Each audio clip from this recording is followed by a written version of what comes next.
Continuamos con Guido Fernández Parmo, vecino de Castelar. Yo claro esto porque como el canal es de la zona, profesor de filosofía. Estamos hablando de democracia, también de la democracia en Grecia, ¿no? También el tema es que no hay representación, ¿no? O sea, uno iba directamente y claro, hablaba o debatía o discutía o planteaba sus intereses. Claro, como te decía en el bloque anterior, había un consejo permanente, que en el siglo V eran 500 asambleístas, que ocupaban un cargo por 1 año o 2 años, ¿no? Y eso se definía por sorteo. Por sorteo. Pero el sorteo tenía como algo de religioso, de místico, ¿no? ¿O era un sorteo de un bolillero? Bueno, sí, tiene algo de religioso, pero porque, bueno, ahí en la antigüedad griega la separación que nosotros hacemos entre la religión y la vida política o ciudadana no está separado, ¿no? Ah. Entonces, por un lado estaba ese consejo y después había unas asambleas abiertas que se realizaban creo que cada 2 meses, había 4 de esas asambleas, en donde ahí además participaba cualquiera que quería ir. Pero tenía que ser ciudadano. Ciudadano, por supuesto. Era hijo de atenienses, sí, y nacido en Atenas. Nacido en Atenas, varón y adulto. Varón y adulto, y tenía que haber hecho el servicio militar, ¿no? Sí, eso era obligatorio para los ciudadanos. Esas son las características del ciudadano. Sí, que bueno, son casi las mismas que hemos tenido nosotros hasta no hace mucho, ¿no? Sí, mayor de 18 años, está bien. Digo, las mujeres empezaban a votar hasta en el 50. Claro, en el 50, con lo cual sí, no estamos tan lejos de eso. ¿Cuánta gente participaba en esa asamblea? ¿5.000, 10.000, 20.000? No se sabe. No se sabe. Yo leí un número que hablaba de 20.000. No, debe ser... Perdón, de 20.000 habitantes, ciudadanos. Bueno, puede ser un poco más de ciudadanos, sí, 30.000, son cálculos muy estimativos. La población de Atenas, por ejemplo, se calcula que pueden ser 300.000 habitantes. ¿De Atenas? Sí, de esos 300.000 ciudadanos, que serían los varones adultos nacidos en Atenas, sí, se calcula que eran unos 30.000, ¿no? Bueno, o sea que hay 30.000 decidiendo. ¿Cuánta gente dijiste que vivía? Unos 300.000. El 10% decidiendo sobre lo de sí, el 100%. Sí. Digo, para decidir y que no haya una sedición, las decisiones tienen que ser buenas. Claro, bueno, las decisiones son las que toman los ciudadanos y los que no forman parte de la ciudadanía saben que no tienen el camino muy abierto para ejercer algún tipo de oposición, ¿no? De todas formas, si bien eso es cierto, lo que también es cierto y que para mí por ahí pasa la democracia en griega, es que la vida democrática le da otros lugares a esos que no son ciudadanos, ¿no? Por ejemplo, el caso, los extranjeros que vivían en Atenas se llamaban metecos. Aristóteles, que fue discípulo de Platón y uno de los filósofos más importantes de la historia de la filosofía, era un meteco, era un extranjero viviendo en Atenas, no era ciudadano. Y sin embargo, fue Aristóteles.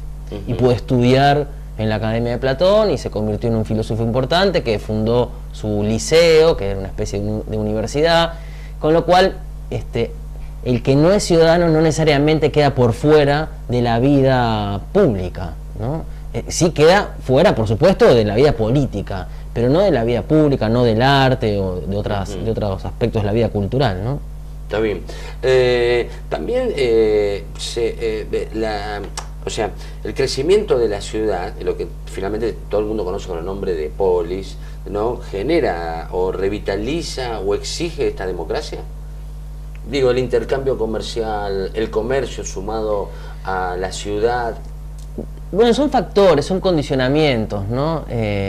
Pero no podés pensar que hay algo que llevó necesariamente a la democracia, porque en otros pueblos no se dio eso, ¿no? Los griegos de eso estaban como muy orgullosos los griegos y eran bien conscientes de que ellos eran el pueblo que sabía que era libre y que se inventaba sus propias leyes, ¿no? Y ellos siempre se medían con los persas, que era el otro gran pueblo que tenían al lado. ¿No pensaban ellos que los persas eran bárbaros o salvajes? Claro, lo que pensaban, no, que eran bárbaros, ¿no? Y lo que en principio veían de su barbarie era que justamente desconocían o no tenían este sistema en donde las leyes las hacen los ciudadanos, ¿no? Porque en el imperio persa todo se reducía al soberano, sí, que era el que definía las leyes para todo el imperio, ¿no? Sí. No existía el estatuto de ciudadano como existía en Grecia.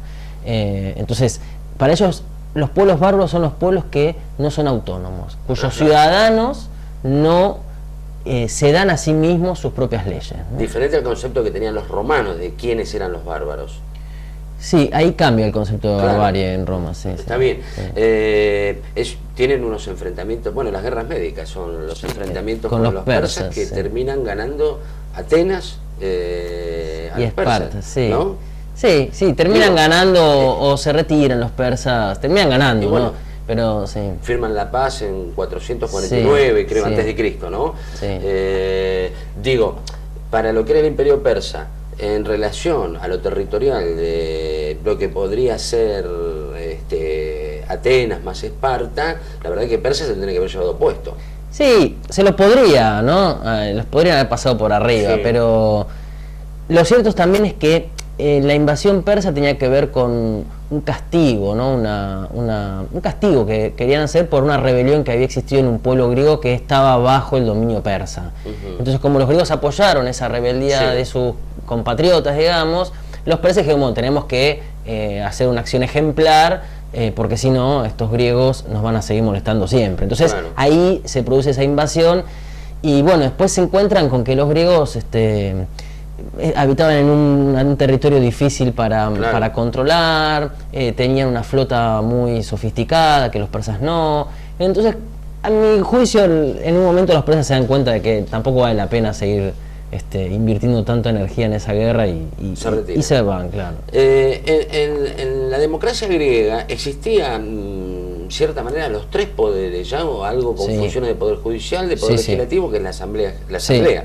Y un poder ejecutivo. Sí, se llamaba un arconte, que era uno de esos asambleístas, se sorteaba y era el que hacía algo parecido a un poder ejecutivo. Sí. El arconte. Sí. ¿Y el judicial en manos de quién estaban?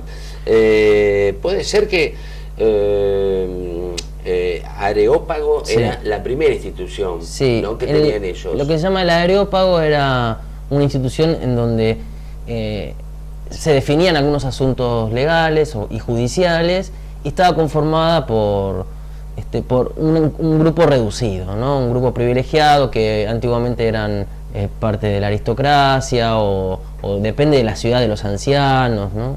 Está bien, pero los tres poderes ya estaban instalados. Sí, estaban como incipientes, ¿no? En la Grecia democrática. Digo, yo lo digo así porque todo el mundo asocia Grecia con democracia y el Estado actual, ¿no? El Estado actual evidentemente es muy diferente y es muy formal. Sí, es muy diferente porque, por lo que yo te decía antes, la democracia en Grecia quiere decir que el poder, y eso es de democracia, la palabra cracia viene de una palabra griega que quiere decir poder, el poder está en manos del demo del pueblo, ¿no? El demo es como el pueblo, el barrio de la ciudad, ¿no? Es decir, son los habitantes de los distintos barrios los que tienen el poder, ¿no? En la asamblea, por ejemplo. Nuestra democracia no tiene nada que ver con eso, ¿no? No tiene nada que ver, claro. La representación ya de por sí la deforma, ¿no? La relación que hay entre el ciudadano y su representado es inmensa. Sí, y sobre todo porque nuestra democracia nace de la mano de una mentalidad que no tiene nada que ver con la mentalidad que había en Grecia. La mentalidad griega tenía que ver con algunos valores, como hablamos de lo común, de lo público, de los semejantes, de la amistad, ¿no? Los griegos, algunos dicen que inventaron como la categoría política de amistad. Los ciudadanos son como amigos, ¿no? Porque son semejantes, son pares, ¿no? Uno al amigo le puede discutir. Si uno va al cine y no le gusta la piba que ve, sale discutiendo y puede discutir con el amigo, ¿no? O va a la casa del amigo y puede intercambiar los lugares con el amigo. Eso hicieron los griegos políticamente. Esa es la mentalidad griega para la democracia griega. Nuestra democracia responde a una mentalidad que no tiene que ver con esos valores, tiene que ver con una mentalidad liberal, ¿no? Organizativa. Sí, y que surge del liberalismo, ¿no? Claro. Del liberalismo asociado a la burguesía europea, ¿no? Y a eso es toda una mentalidad muy diferente a la griega, no tiene nada que ver, ¿no?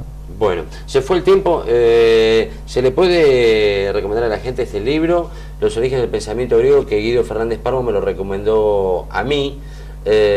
No habla exclusivamente de la democracia, sino justamente de los orígenes del pensamiento griego. Es de Bernat y es de Paidós. Bueno, muy bien. Guido, gracias por haber venido. A vos. Chau y hasta la semana que viene.